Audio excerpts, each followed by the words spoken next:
Sudha hospital Hyderabad. ఈరోజు వీడియోలో pregnant లేడీస్లో కొంతమందికి ఆమ్నియోసెంటసిస్ అనే టెస్ట్ని అడ్వైస్ చేస్తాం. సో ఇది ఎవరికి చేయాలి, ఎప్పుడు చేయాలి, ఎలా చేయాలి అనేది ఈ వీడియోలో తెలుసుకుందాం. సో నార్మల్గా బేబీ ఒక స్ట్రక్చర్ ఎలా ఉంది, జెనెటిక్స్ ఎలా ఉన్నాయని తెలుసుకోవడానికి 12 వీక్స్ అప్పటి నుంచి ఎన్టీ స్కాన్, డబుల్ మార్కర్, తర్వాత 18 to 20 వీక్స్లో టిఫా స్కాన్ అవి చేస్తూ ఉంటాం.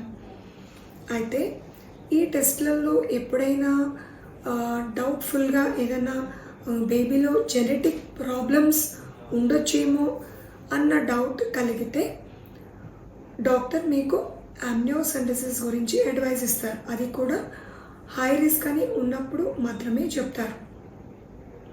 అయితే ఈ టెస్ట్ ఎప్పుడు చేయొచ్చు? 15 to 20 వీక్స్ ఆఫ్ ప్రెగ్నెన్సీలో చేయొచ్చు అన్నమాట. సో ఎలా చేస్తారు?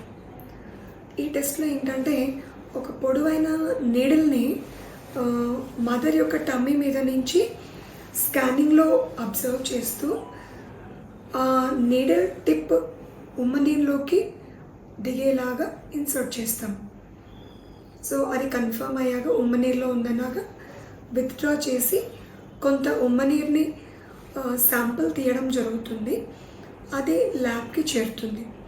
సో ఈ శాంపుల్లో ఉన్న డిఎన్ఏస్ని అనలైజ్ చేసి బేబీలో ఏమన్నా జెనెటిక్ ప్రాబ్లమ్స్ ఉండే అవకాశాలు ఉన్నాయని తెలుస్తుంది. అయితే ఈ ఆమ్నియోసెంటసిస్ శాంపుల్ ల్యాబ్కి వెళ్ళినప్పుడు మేము డిఫరెంట్ టెస్ట్ల కోసం ఆర్డర్ చేస్తామన్నమాట. అంటే ఏ జెనెటిక్ ఇష్యూస్ ఉన్నాయి, ఇప్పుడు నెంబర్ ఆఫ్ జెనెటిక్ ప్రాబ్లమ్స్ ఉంటాయి, అందులో ఏది స్పెసిఫిక్గా సస్పెక్ట్ చేస్తున్నాము అనే దాన్ని బట్టి ఫిష్ టెస్ట్ అని ఒకటి ఉంటుంది, క్రోమోజోమల్ అనాలిసిస్ ఒకటి ఉంటుంది, నెక్స్ట్ జనరేషన్ సీక్వెన్సింగ్ అని, ఇంక ఇలా హై అండ్ టెస్ట్లు కూడా అన్ని జెనెటిక్ టెస్ట్లు చేసేవి కూడా ఉంటాయి. బేసిక్ నుంచి స్టార్ట్ అయ్యి అడ్వాన్స్ లెవెల్ వరకు టెస్ట్లు ఉంటాయి అన్నమాట.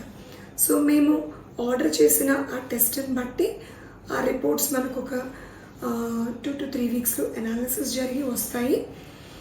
వచ్చాక ఆ రిపోర్ట్స్ని బేస్ చేసుకుని కపుల్కి ఎక్స్ప్లెయిన్ చేయడం జరుగుతుంది.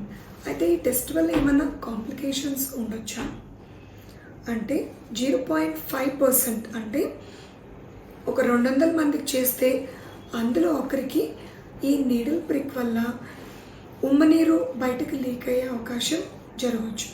అండ్ దాని ద్వారా నెక్స్ట్ అబార్ట్ కూడా అయ్యే ఛాన్సెస్ ఉంటాయి.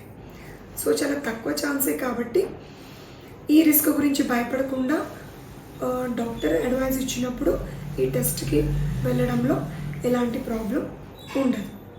Thank you.